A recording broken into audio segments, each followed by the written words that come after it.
everybody. Welcome to Sunday Night Ghost Stories Extra, because we are on a Friday. Oh my goodness me, the end of the working week.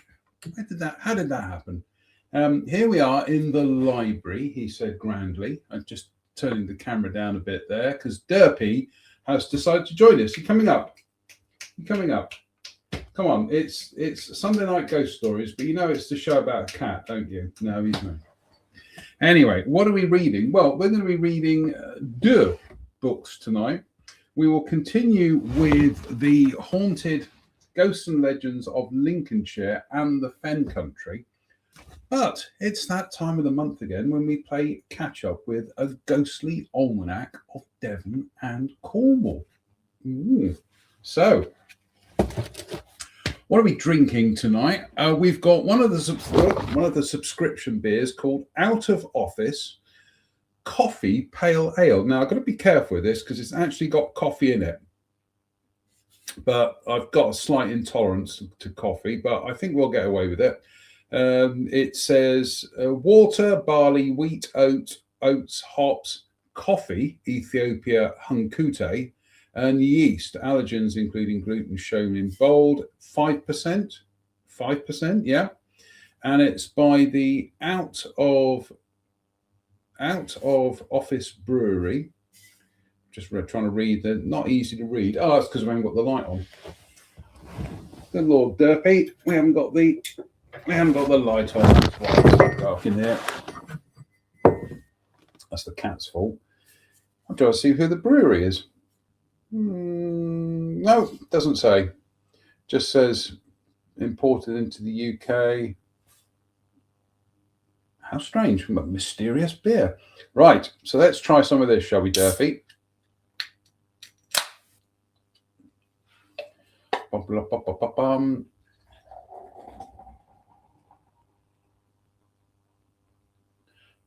It's looking quite nice. It's been an on-off day today.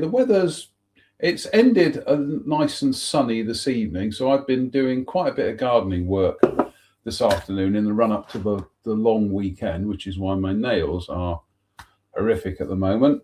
And we've tidied up some pots and we've done some other bits and pieces, and yeah, it's been tolerable today. Right, Derps. Why is the Western Gold honey over there? Have you been drinking my spirits, cat? Oh.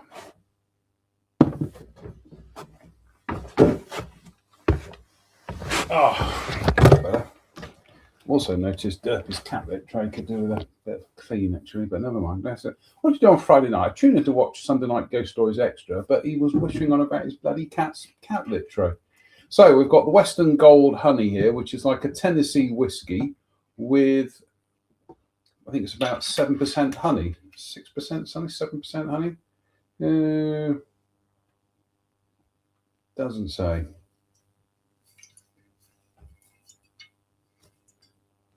Just having a look. 1% honey. Got that wrong. Anyway, so shall we crack on mit the ghostly almanac of Devon and Cornwall? April. We forgot to read April this year. So Blackawton, Devon. Aldston House at Blackawton in Devon was completely destroyed by fire in February 1895 and is now just an ivy-covered ruin. However, it was once a grand house occupied by Martha and William Dimes and their 4 children. One daughter, Laura Constantina Dimes, who was born in December 1861, was a beautiful and popular girl who loved riding to hounds. Oh, I don't like her. Normally, her groom accompanied her when hunting, but one day she went out alone and met a young man, Hugh Rutherford Shortland. 22-year-old Laura fell madly in love with Shortland, who, it seems, came from a good family, but was involved in some rather shady business dealings in the area. Shortland, who was a year older than Laura, reciprocated her feelings, and the couple made up their minds to get married. Laura's parents did not approve, so the couple obtained a special license and married at Knightsbridge Register Office on the 8th of April 1884. On that day, Laura went for her usual morning ride, presumably having sworn her groom to secrecy, and returned home a married woman. Immediately after the wedding, Hugh had to leave to go to New Zealand, so he went straight off to make arrangements for his trip, leaving his bride to ride home alone and break the news of her marriage to her parents. On the 25th of April, less than 3 weeks after her wedding, Laura rode out in the morning as she normally did and returned home just before midday. She changed out of her riding habit into a dress and straw hat and set off to walk her collie dog in the woods near her home. She had received a letter from Hugh that morning, and when she didn't return to the house, her parents assumed that she had gone off to meet him. On the following morning, Laura's mother walked to Old Stone Woods, but saw no trace of her daughter or her son-in-law. In fact, it wasn't until later that day that Laura's whereabouts were finally discovered. Elizabeth Luckcraft, the wife of one of the estate workers, was walking her own dog in the woods when she happened to glance into one of the deep ponds located there and saw the top of a woman's straw hat a few inches below the surface of the water, about 3 feet from the bank. Curious, she bent down for a closer look and recoiled in horror, having seen a face and body beneath the hat. Laura Shortland was standing upright on the bottom of the pond, the water just covering the top of her hat, one arm stretched out in front of her. The police were immediately summoned, and an inquest was held a few days later, at which it was pointed out that Laura's body bore no injuries whatsoever, save for a tiny, insignificant bruise on one temple. She was fully dressed, her clothing had not been disturbed in any way, and there was no evidence that she had struggled or fought off an attacker. At the point where she was found, the water was just 6 foot 3 inches deep.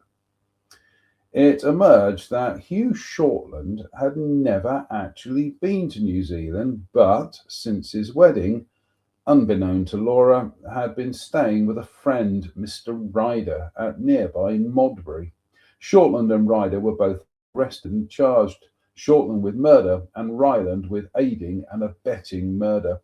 But there was not a shred of evidence against either of them, and magistrates subsequently dismissed the case. The local police then called in Scotland Yard. Laura's body was exhumed and a second post-mortem examination was carried out, but no further evidence was found.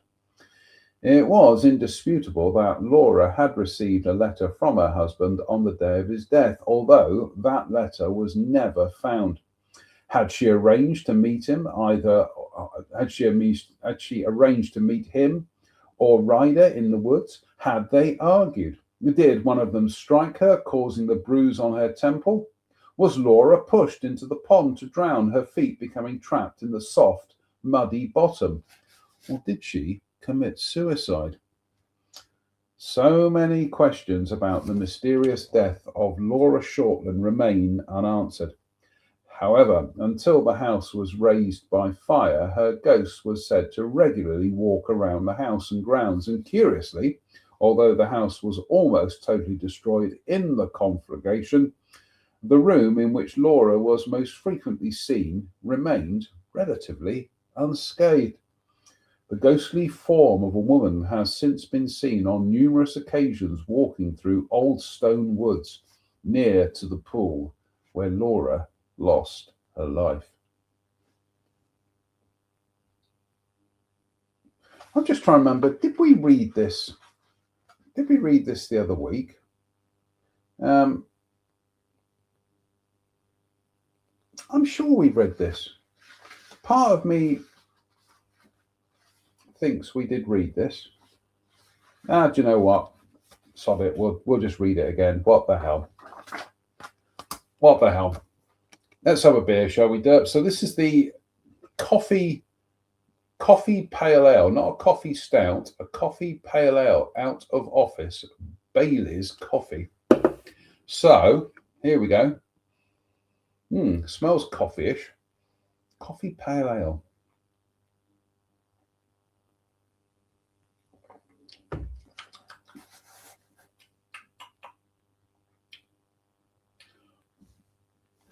If you were to tell me that was a coffee pale ale, I honestly wouldn't have known. I can't taste coffee. Unlike the coffee stout from Aldi, which ironically does not contain coffee, but actually tastes of coffee. Bizarre. Anyway, Derpy. Well, perhaps another sip will reveal its coffee-like secrets. But Dead Soldier and Run VT. Oh, it's jolly nice of you. Hello, Dead Soldier. Seen plenty of those in my time. I've just realised I think I've left the wasabi snacks up there on the bookcase. Oh, we'll do that half time. Dartmoor, Devon. In April 1929, one of the best known characters ever associated with Dartmoor died at Llanfeicchen in Wales. Llanfeicchen? We'll go with Llanfeicchen in Wales. David Davies, otherwise known as the Dartmoor Shepherd, has spent more than half his life in jail, the longest of his many sentences having been served in Dartmoor prison. Davies first came to national prominence when he was discovered by Home Secretary Winston Churchill in 1910. Asked to report on the success or otherwise of the Prevention of Crime Act, Churchill was given a list of prisoners who had been convicted as habitual criminals.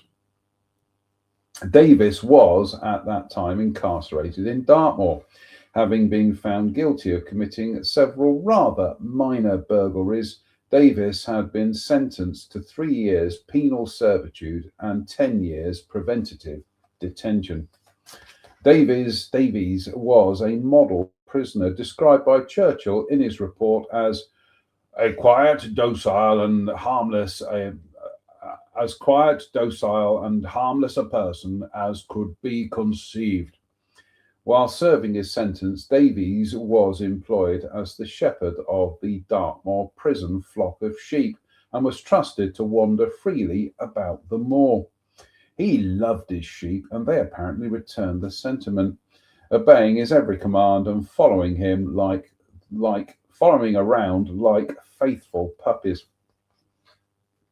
Davies had never committed any act of violence, but had what Churchill described as an incurable mania for theft, and by 1911 had spent 28 years in prison.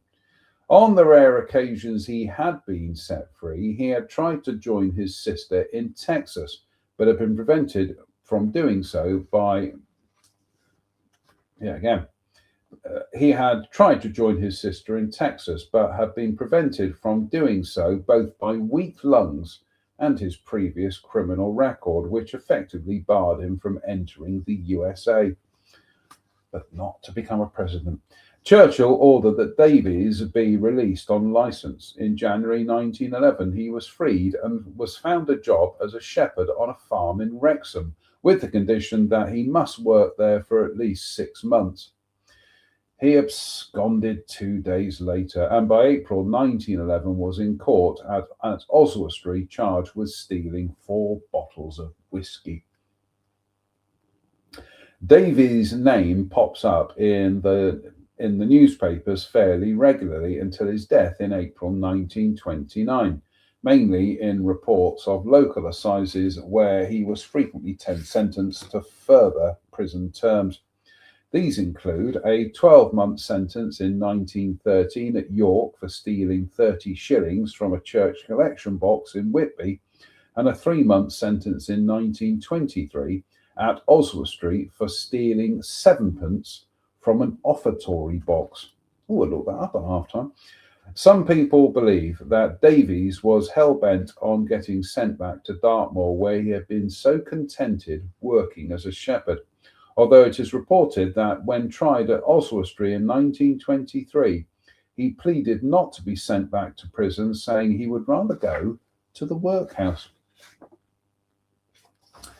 He finally got his wish to go to the workhouse in Llanfillin, but absconded in early April 1929 and was found dead from exhaustion and heart failure on the roadside about 3 miles away. His age at the time of his death is uncertain. In Churchill's original report in 1911, he was said to be 67 years old, yet reports of his death in 1929 give his age as 79, while at his 1923 trial in Oswestry, he was apparently 81. Since his death, Davies's ghost has regularly been seen herding his sheep in the prison grounds and out on the moor itself. For some reason, it appears to be particularly active on misty nights. Bum bum bum, incroyable. Or it could just be the mist is playing havoc with people's imagination. Right, let's see if this coffee pale ale actually tastes of coffee.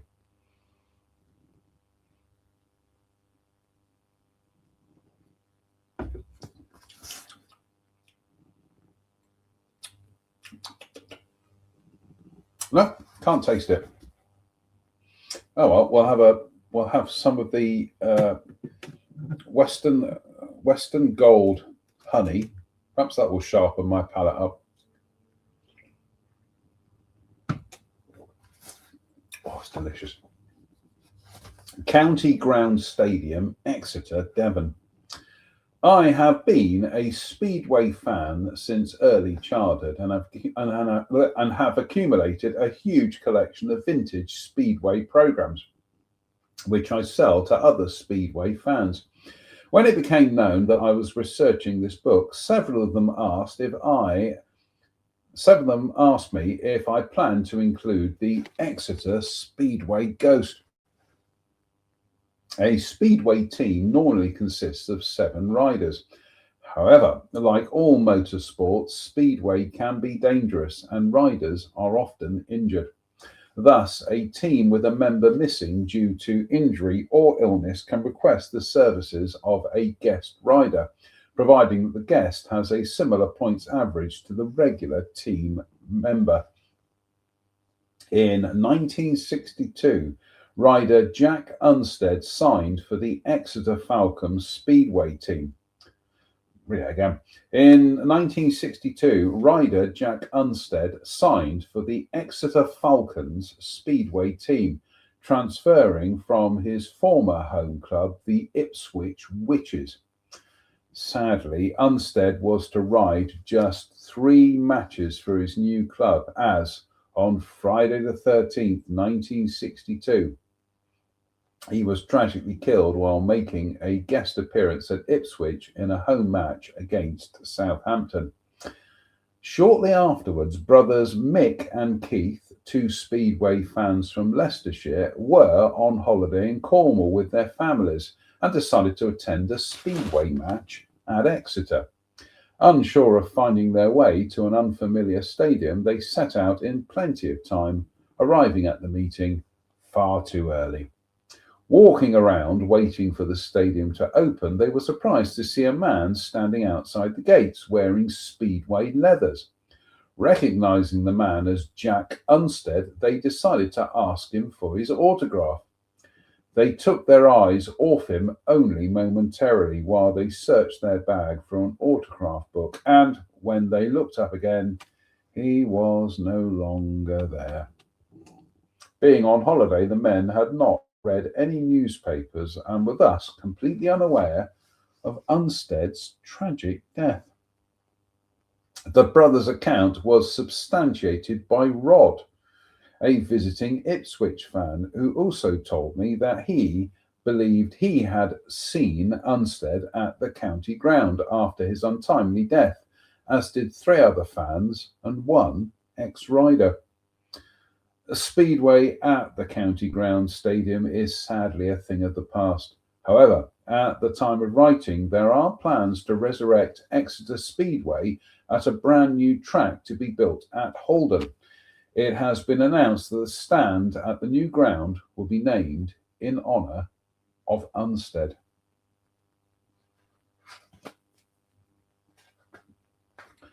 Bow, bow, bow. No, I don't think we did read this the other week. I think I would have remembered that. Oh my goodness me, Derps! I am starving for some wasabi snacks. Are they over there? I know I brought them up. What did you do on Friday? I tuned in to watch Sunday Night Ghost Stories Extra on a Friday, and instead the confused man from Dudley with holes in his head was whittering on about his bloody little wasabi snack. So, cheers me beers. In the magnificent Rush beer glass, courtesy of viewers Kirsten and Steve in the United States. Thank you very much, but I'm still not tasting that coffee. Slange.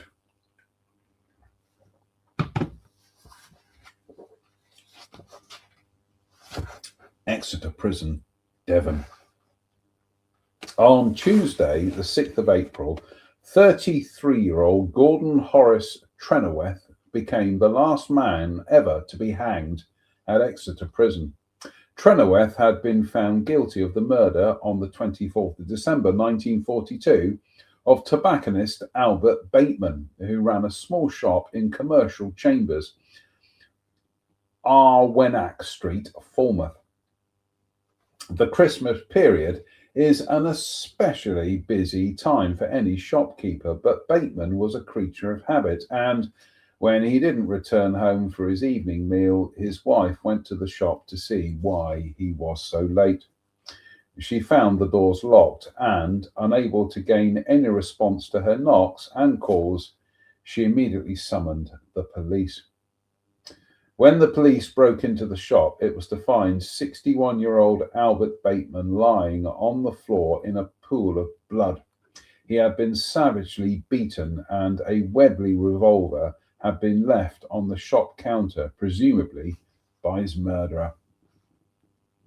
The revolver was quickly traced to Plymouth Docks, and the police determined that the man most likely to have been in possession of it on the night of the murder was Gordon Trenoweth. Trenoweth was well known to the police. The father of 5 children, his wife had been an inpatient at a mental institution since 1941, and Trenoweth had recently served a prison sentence for failing to pay for her care. Now released from prison, Trenoweth had moved in with his parents, and it was at their home that he was arrested on Christmas Day. The police were able to recover a great deal of forensic evidence that tied Trenoweth to The police were able to recover a great deal of forensic evidence that tied Trenoweth to Mr. Bateman's murder. Fibres found on the revolver matched those from his jacket and inside pocket, which showed traces of gun oil. One more try at that. Fibres found on the revolver matched those from his jacket and inside pocket, which showed traces of gun oil.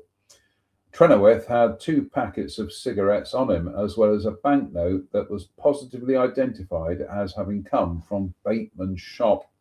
Bateman had a habit of repairing any torn banknotes that he received in payment, and the one in Trenoweth's possession had been mended with a piece of paper bearing Bateman's shop letterhead. Finally, bloodstains were found on Trenoweth's clothes, which were of the same blood type as the murder victim. Trenoweth denied everything at his trial, claiming to have been looking for work at a coal yard at the time of the murder. His alibi was confirmed by the owner of the coal yard, as well as by Trenoweth's father and sister, who testified that he had returned home at 5:40 p.m. and had not left home again until 6:30 p.m. The time of Bateman's death was judged to be around 6 p.m., meaning that if Trenoweth's witnesses were to be believed, he could not have committed the murder. However, the forensic evidence, coupled with testimony from two people who stated that Trenoweth had been spending money very freely immediately after the murder, proved compelling, and the jury at his trial found him guilty, albeit with a strong recommendation for mercy. The jury's recommendation was not heeded, and Bateman went to the gallows. Come to this in a second. In 1973, two long-term prisoners serving their time at Exeter Prison saw a man walking along a prison landing to a cell door, where he apparently faded away into thin air. The two men reported the sighting, but their story was initially poo-pooed by the authorities.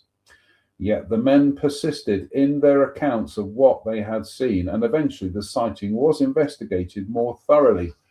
It was discovered that the cell in question was the old condemned cell, and that the physical description of the mysterious vanishing man closely matched that of Gordon Trenoweth. There are continuing reports of the sounds of footsteps walking along the upper landing, even though the condemned cell has now been bricked up and completely sealed. Right, bit of a typo here, because at the time of Mr. Bateman's death was judged to be around 6 p.m., meaning that if Trenoweth's witnesses were to be believed, blah, blah, blah, blah, blah. Right, I will show you this. Can you see that? It says, oh no, you can't see it. Let me turn the blur off a second. Visual effects, blur, none. Right, here we go. So I don't know if you can see that, but it says, I'm trying to see where my finger is.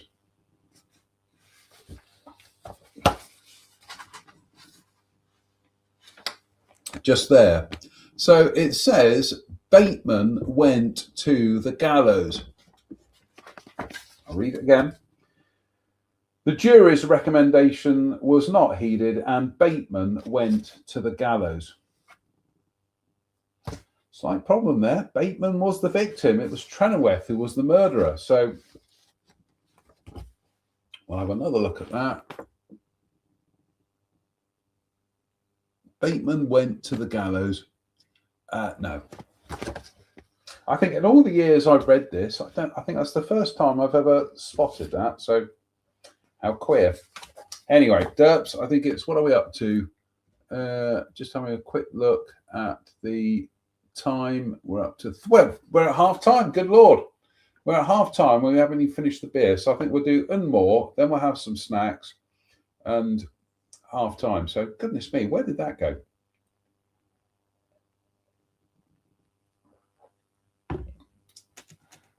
Oh, Slange.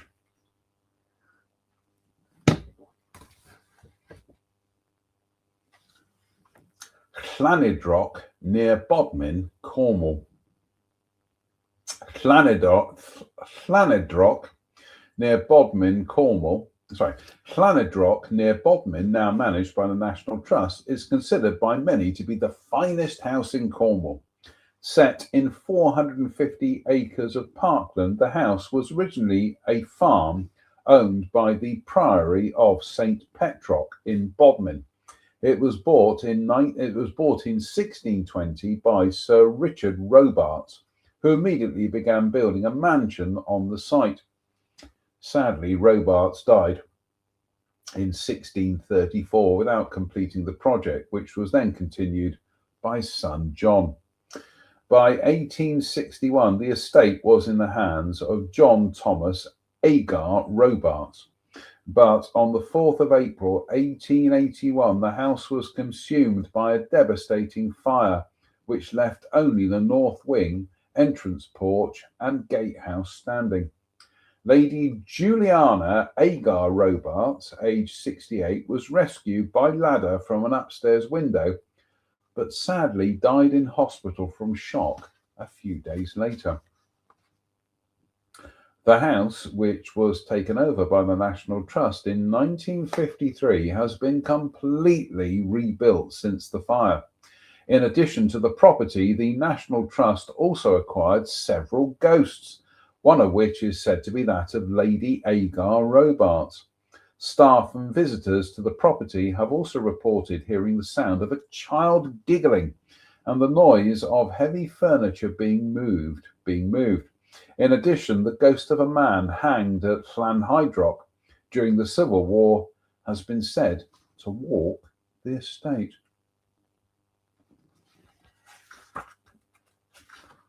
We are coming up to the last few from this book, but goodness me, very rarely that we will read this and it takes up half the show.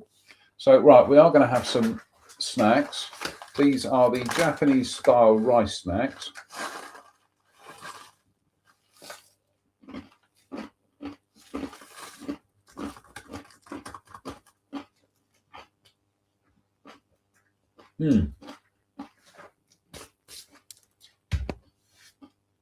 Right, let's go and find the wasabi mix because it's got to be around here somewhere.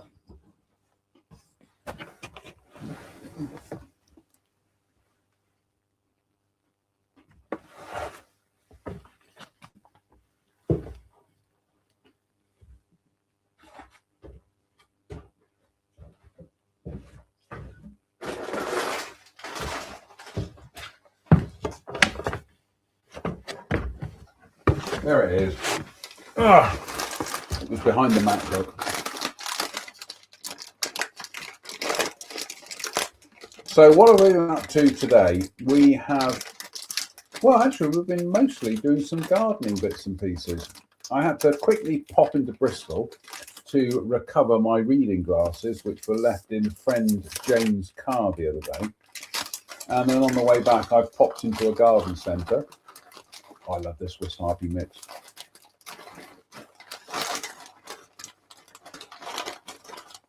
Oh, these look marvellous.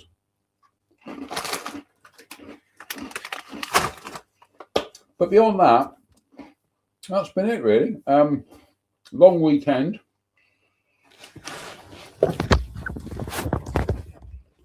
Just checking to see if I had any text messages.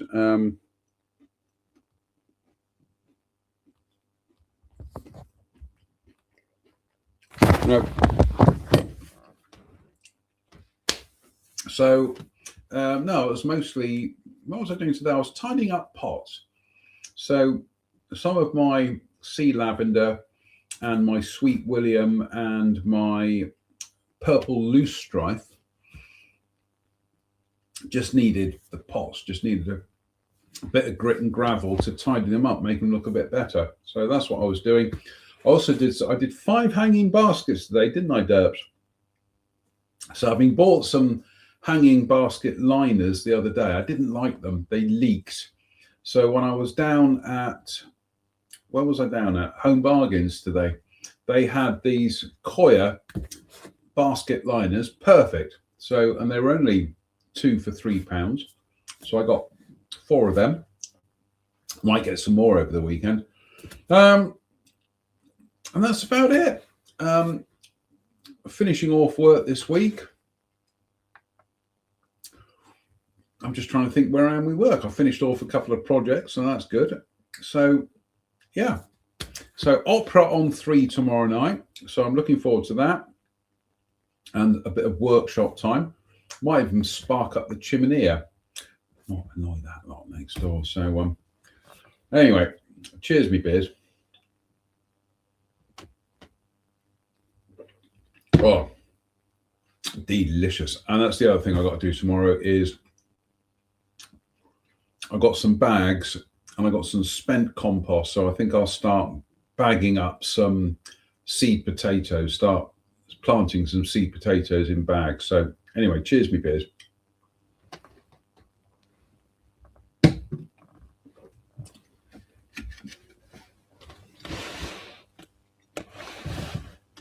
Oh, for goodness sake. He sits down and he's completely forgotten to get the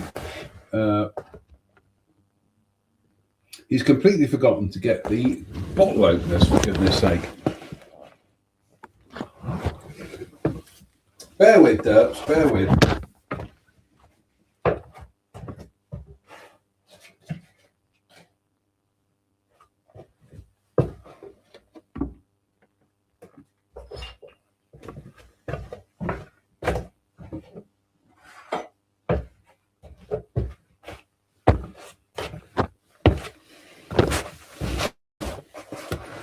Oh, goodness me. I suddenly realised I haven't got my microphone plugged in. It could be we've had an entire show where none of this has been.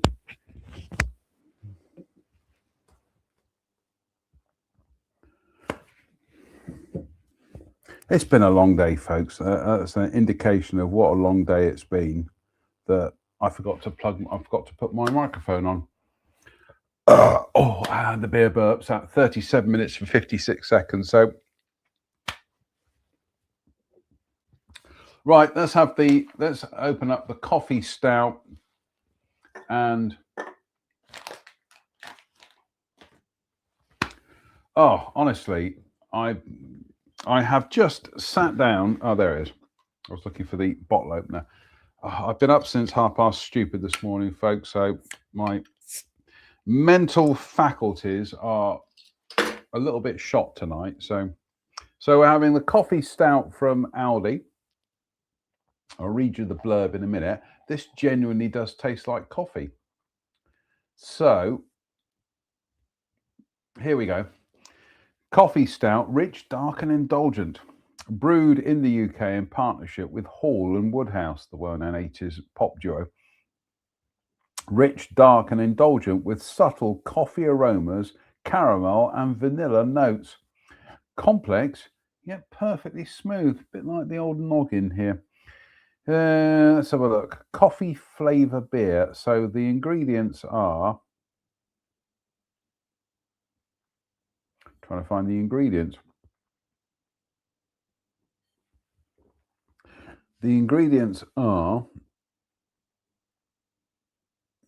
Contains barley and sulfates. May also contain wheat. What it doesn't contain is coffee. So rather oddly, as I say, that out of office does contain coffee. Didn't taste like a coffee stout. Coffee drink rather, whereas this doesn't contain coffee, does taste like coffee. Anyway, right, let's go back to visual effects and let's have a blurry background, shall we? There we go. That's better. That's a bit more atmospheric. Right, shall we continue with the Ghostly Almanac of Devon and Cornwall? Oakhampton, Devon.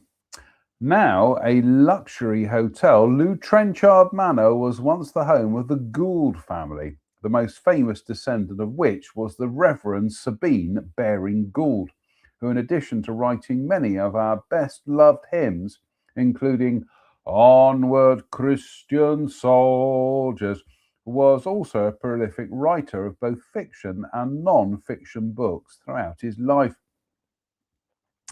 In 1766, Margaret Gould was left a widow with two children, Edward and Margaret. Edward grew up to be an inveterate gambler and, it was rumoured, a murderer, who died at an early age. By the time of his death, he had gambled away much of the estate, and his mother, Margaret, set about recovering it.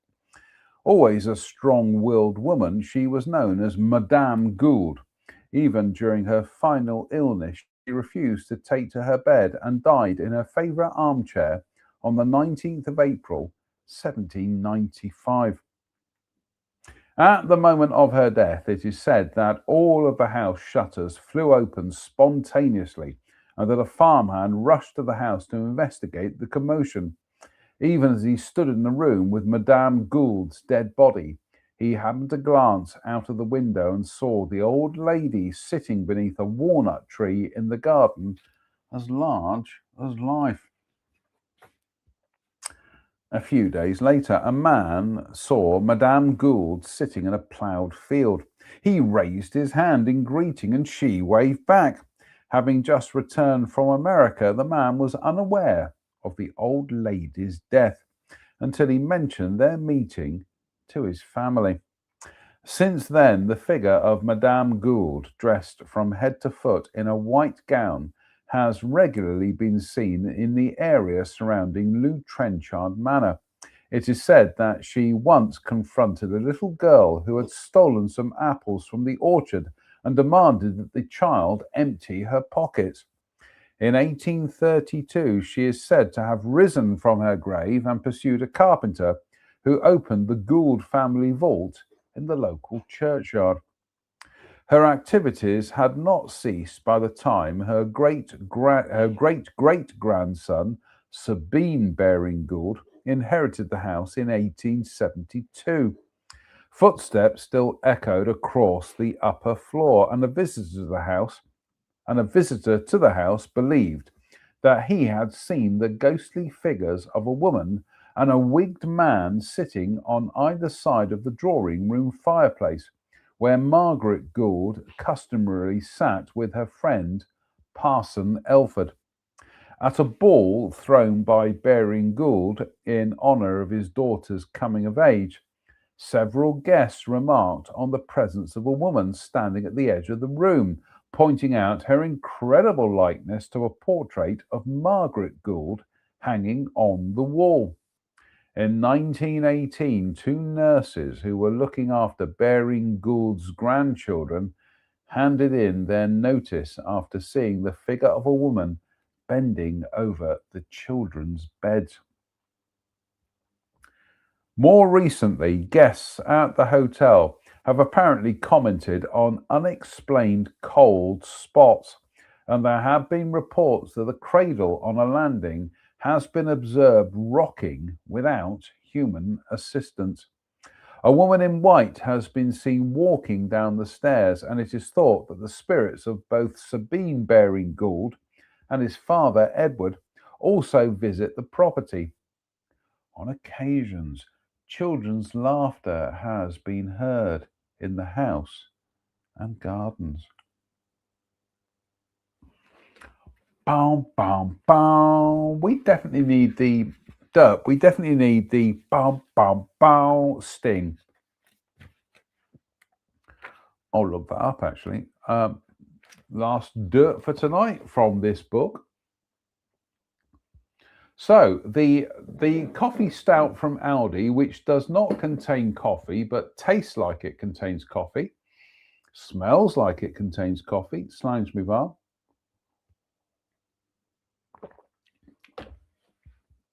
It tastes of coffee. Oh, it's lovely stuff, this. Only to be topped by the chocolate stout from Aldi, of which we've got a bottle in the fridge for Sunday Night Ghost Stories on a Sunday. Yeah, so we'll have some more. Oh, we'll have some more snacks, shall we?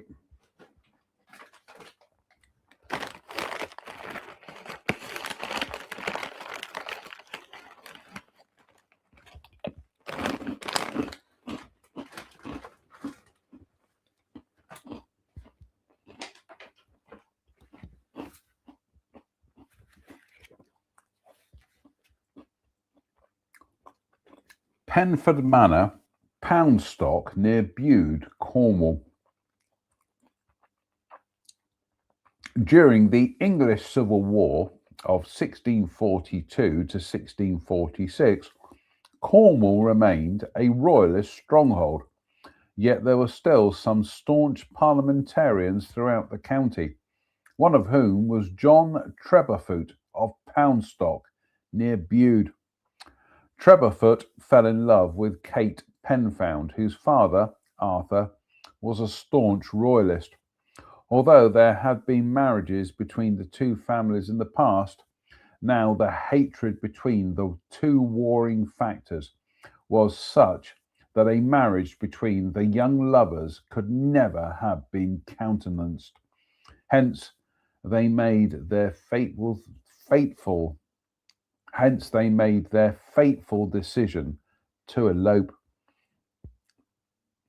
The date of their planned elopement was the 26th of April, presumably in 1643, although the actual year is the subject of much debate and has been placed as late as 1650, which is 10 minutes to 5.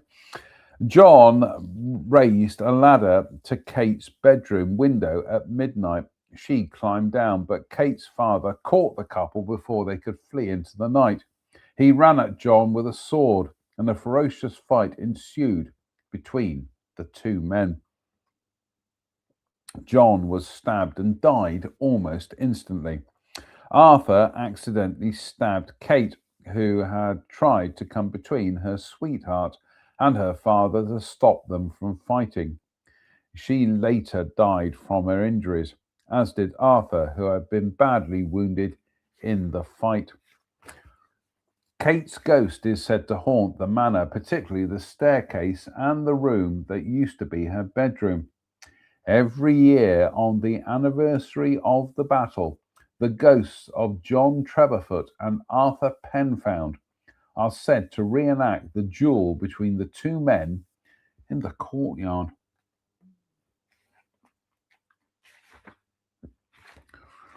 Goodness me, right. Yeah, we definitely didn't read these last time because I would have remembered them.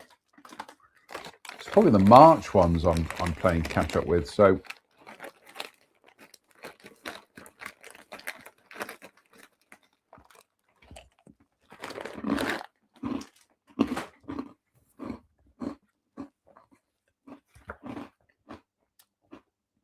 the non-coffee stout, strangely well.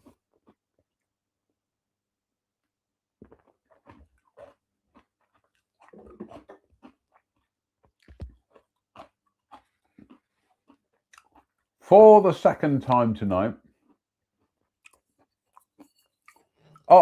Dead Soldier and Run VT. Oh, it's jolly nice of you. Hello, Dead Soldier. Seen plenty of those in my time. I just love Nigel Patrick's deadpan face there. Genius, absolute genius. Slangs me for everybody. Oh goodness me, we forgot to top up the bump from half time.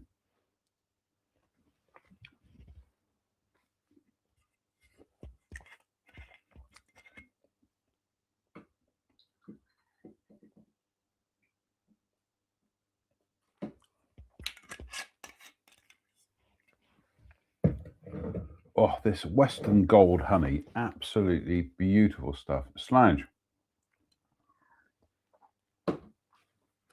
Right, the last from this book tonight, and then we might crack on with the Ghosts of the Fenlands. So, Rough Tor, Cornwall.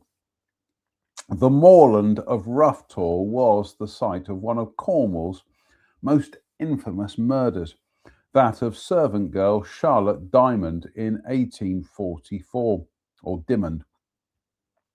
For some years, Charlotte had been courting Matthew Weeks, a fellow servant at her workplace, Penhale Farm near Davidstow.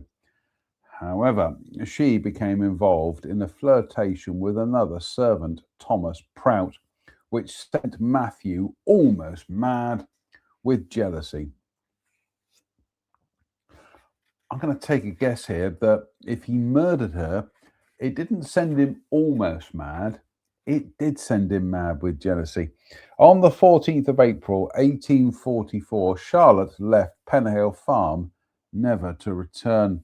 Her body was found several days later, lying close to a small stream at Rough Tor, her throat slashed from ear to ear.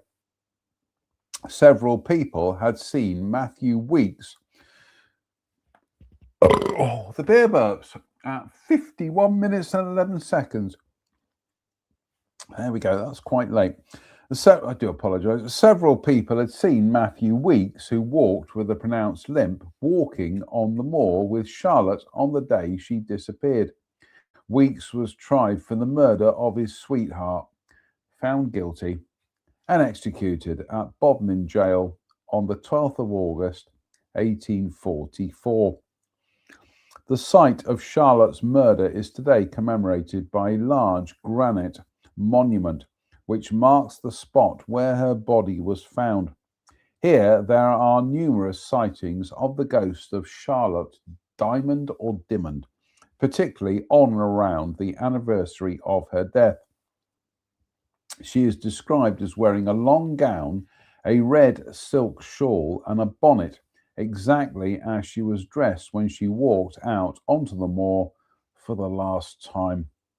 Among the many people who have witnessed the apparition of the young woman tramping the moor were members of the Callington 5th Corps Cornwall Rifle Volunteers, who also reported seeing mysterious lights while on night duty on Roughtor.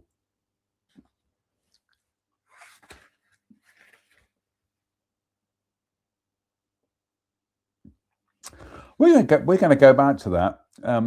She became involved in a flirtation with another servant, Thomas Prout, which sent Matthew almost mad with jealousy. He apparently murdered her and was hanged for it. I think we can quite categorically say it didn't almost send him mad with jealousy.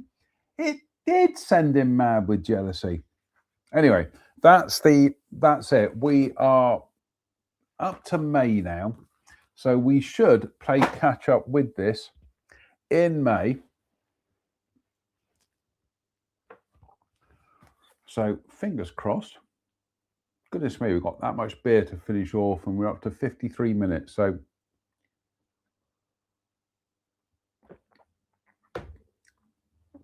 what do you reckon, Derp? No, Derp's nodding away there, so he's quite happy. I think we'll have some more wasabi mix.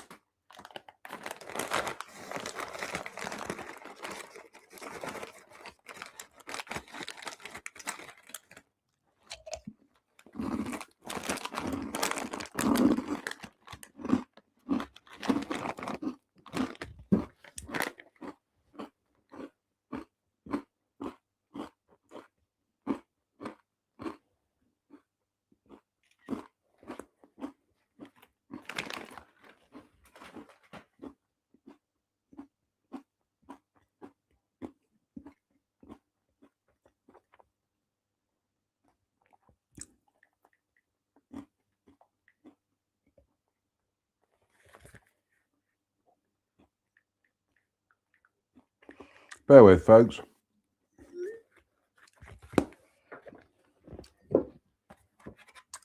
Right, we're back to Ghosts and Legends of Lincolnshire and the Fen Country.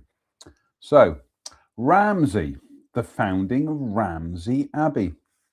If this legend is true, Ramsey Abbey is the result of the dream of a fisherman who earned his living at Ramsey Mere. One day he was unable to catch any fish, so being totally exhausted, he lay down in his boat and went to sleep. He dreamed that Saint Benedict told him to cast his net the following dawn, and it would soon be full. The largest fish would be a hayseed, which he was to take to his master Aylwin as a gift from Saint Benedict, and tell him that from his vast wealth he was to build a religious house. The site of this building was to be determined as follows.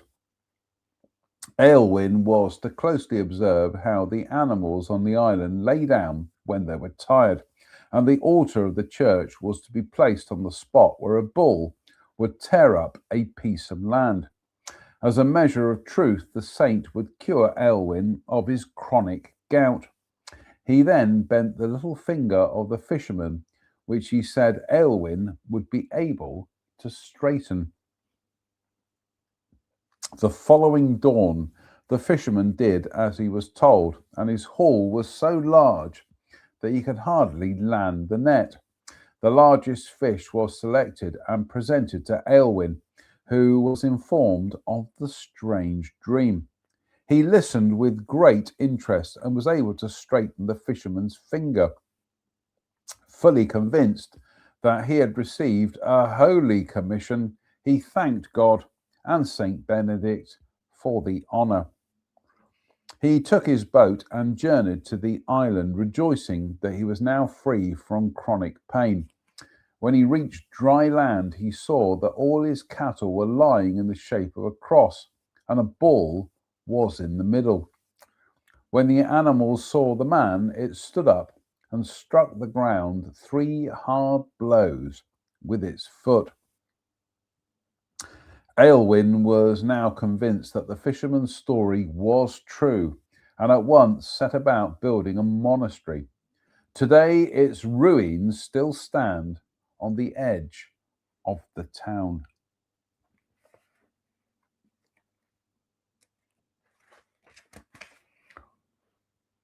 $57 minutes. 57 minutes, Derbs.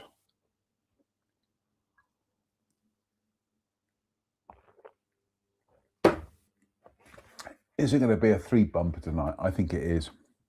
It's been a long day. Yeah, it's going to be a 3 bumper. So, Slange me bar.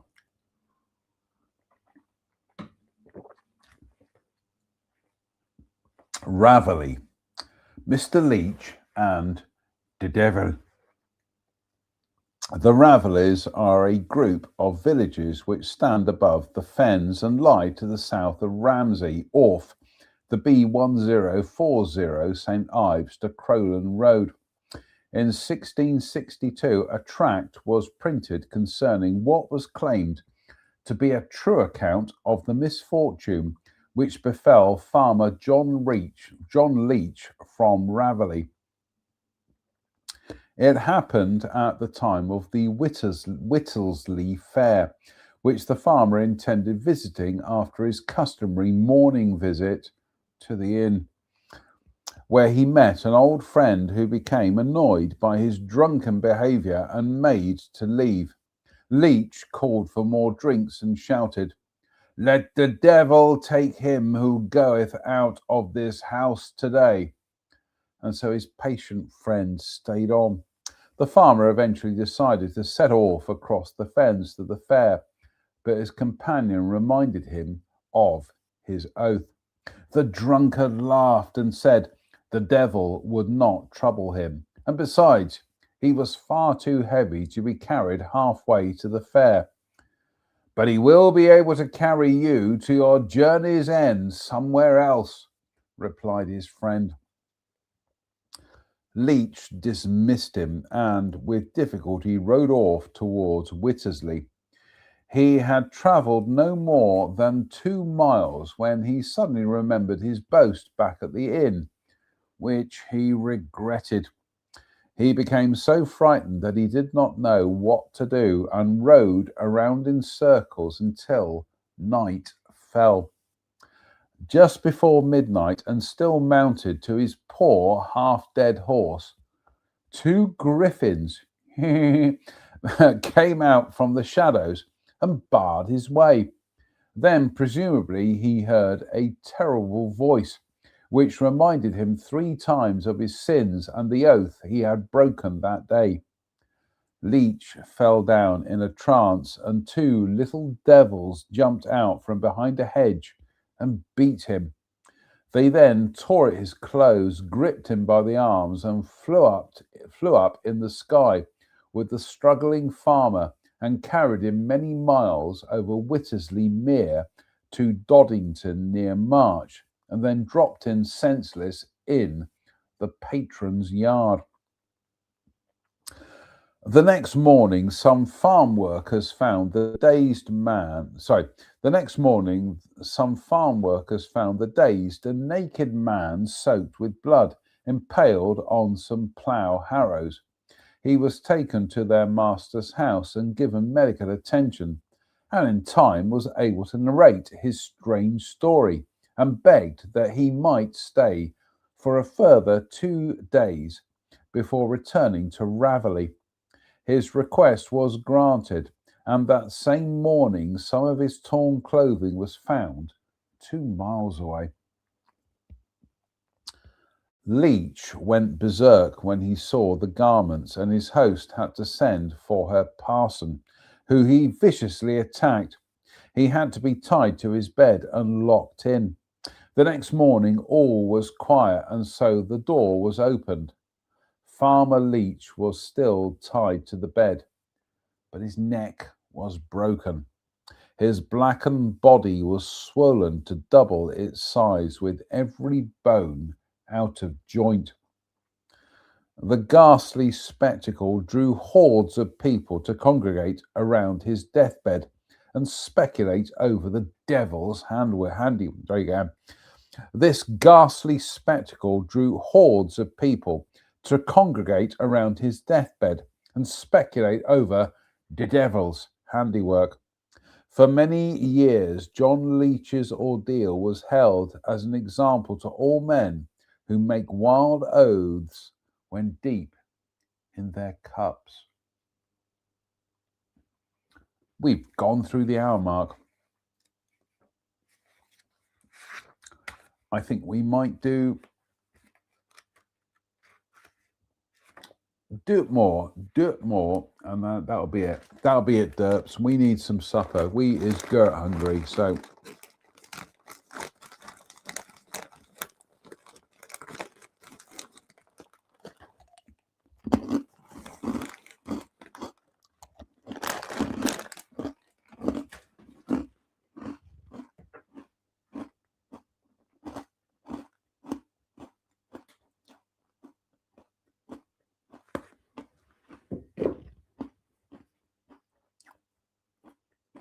right, last do for tonight, and then that's it. We're going to have some supper and watch some Family Guy or Gardener's World. I haven't decided yet.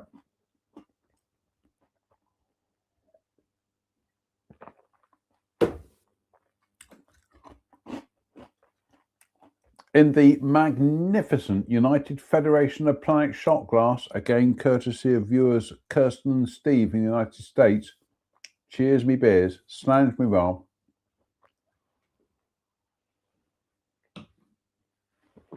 Yep, it's a 3 bumper tonight.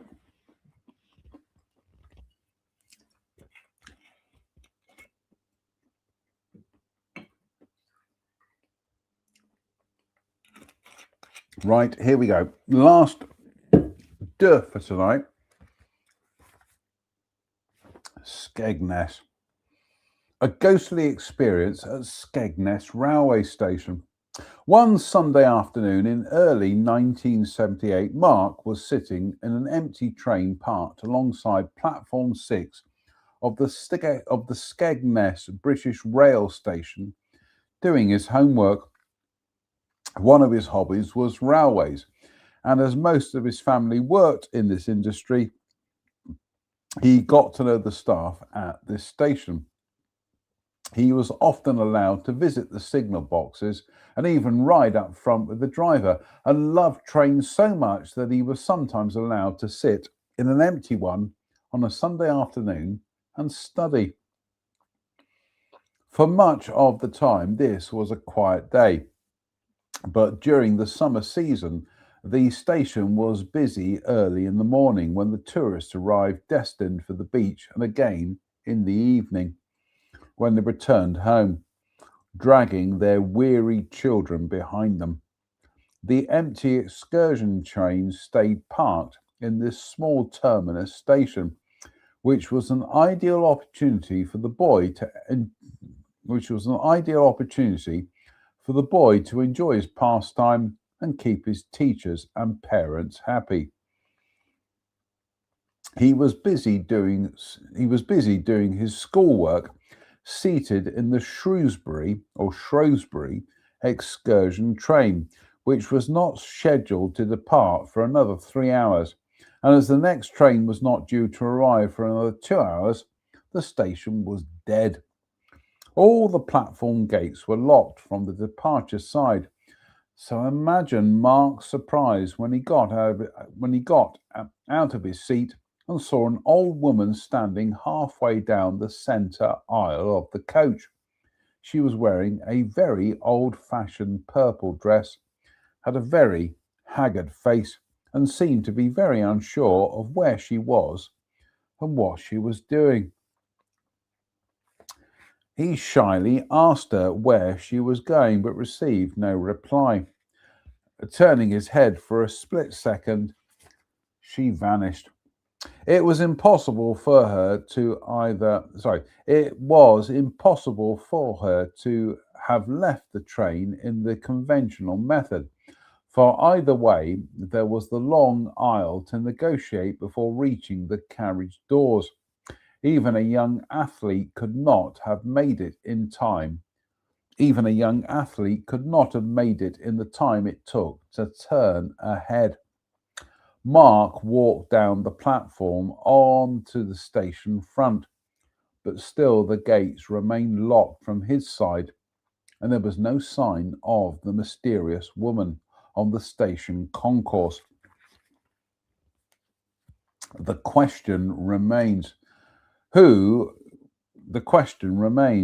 was she, and what was she doing, and did she really share a carriage on the park? Try it again. The question remains, who was she, and what was she, and what the question remains, who was she, and what was she doing, and did she really share a carriage on the parked excursion train with a ghost? He thinks he probably did.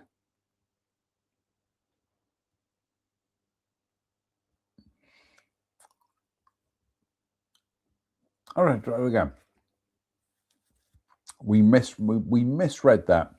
The question remains, who was she, and what was she doing, and did he really share a carriage on the parked excursion train with a ghost? He thinks he probably did. Right. I think we'll have some more wasabi snack. And then we're going to have some supper and watch some goddamn cartoons.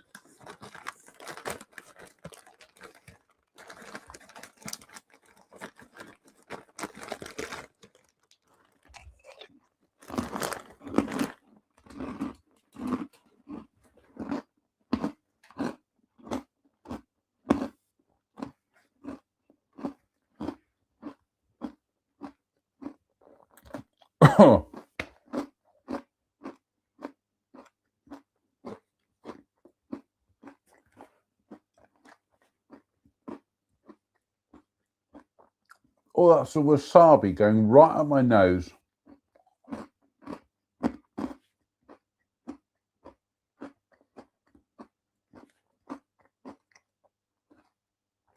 Oh my goodness me, that's quite potent. So, last for tonight. Cheers, my beers.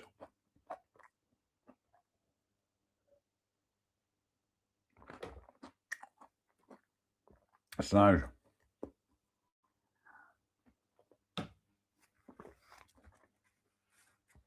Skellingthorpe, the tale of a brave dog. I do apologise, Derps. It's a dog story, so the tale of a brave dog. When Henry Stone of Skellingthorpe died in 1693, he left instructions to be buried as near to the church wall as possible, so that his faithful dog, which outlived him, could eventually be buried close to him on unconsecrated ground. Henry Stone was deeply indebted to this animal, and his tomb still stands in the churchyard. They were caught in a violent thunderstorm when walking in the fields one afternoon in 1690. Mr. Stone quickly took shelter under a large oak tree, but his pet immediately pulled him out into the torrential rain. The bemused man returned to his cover, and as soon as the dog had pulled him away for the third time, the tree was blown to smithereens by a huge fork of lightning, which killed a pheasant sheltering in its branches. He owed his life to his wonderful dog, and had its portrait painted to commemorate the event. The picture can be seen above the mantelpiece in the blue drawing room at Doddington Hall and shows the dog, the tree, and the pheasant.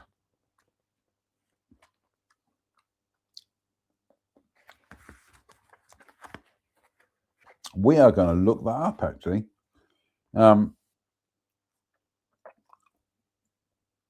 Blue drawing room dog. Right, let's look that up, shall we? So blue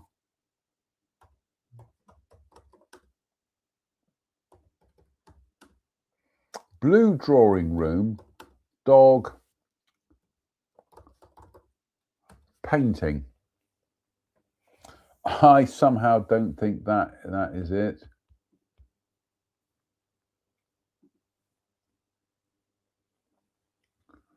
Right, let's refine that to Doddington.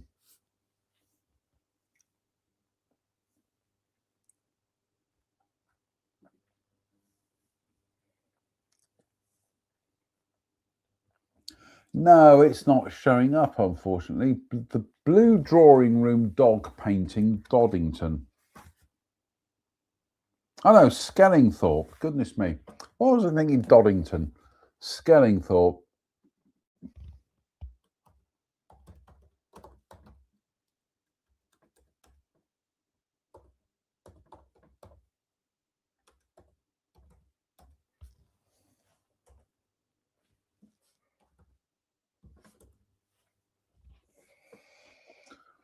No, still coming up blank here at the moment. Blue drawing room dog painting Skellingthorpe.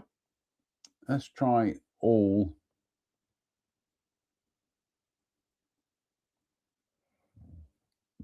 No, not a Robbie sausage, I'm afraid, folks. So I'm afraid we failed there.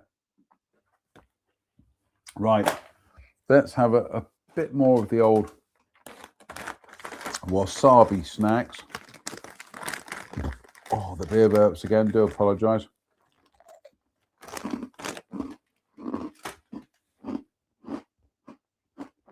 So,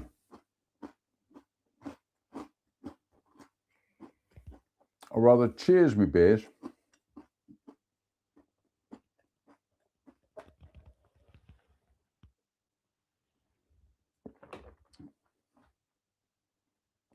Strange.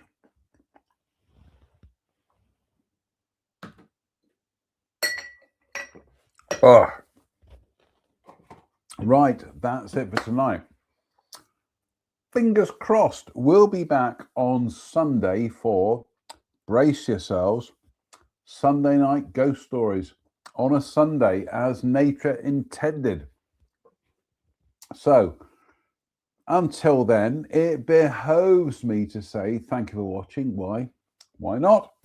What else are you going to do on a Friday evening on the 1st of May, for goodness sake, than watch a confused man from Dudley with holes in his head, drink ghost stories and read alcohol? Well, God bless you for watching anyway. So until the next time, as ever, stay safe, stay out of trouble, and please don't have nightmares. Good night.